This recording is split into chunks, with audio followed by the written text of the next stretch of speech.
by Israeli strikes on Saturday alone. Saeed Shehata is with me in the studio from BBC Arabic. Good morning to you, Saeed. So tell us more about what happened.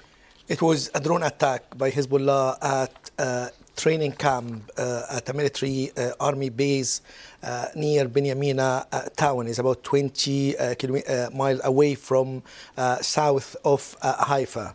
And it was reported that it's the heaviest human loss inside Israel since 8th of October last year, when the confrontation between Hezbollah and Israel started after 7th of October. And it is a worrying concerning development for Israel, because how come it's an advanced drone to infiltrate and to evade all this advanced defense system of Israel.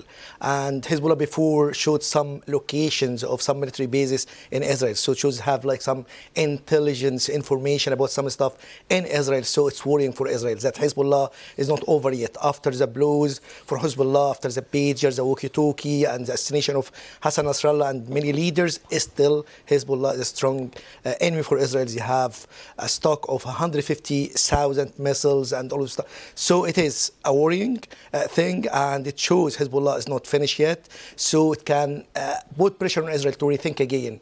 Well, the war is the only way to achieve the safe return of the Israeli people to the north of Israel, or again to rethink about 1701 resolution to settle the dispute and conflict with Hezbollah. Now, in the meantime, the UN says Israeli tanks forced entry into a base in South Lebanon. Talk us through that situation.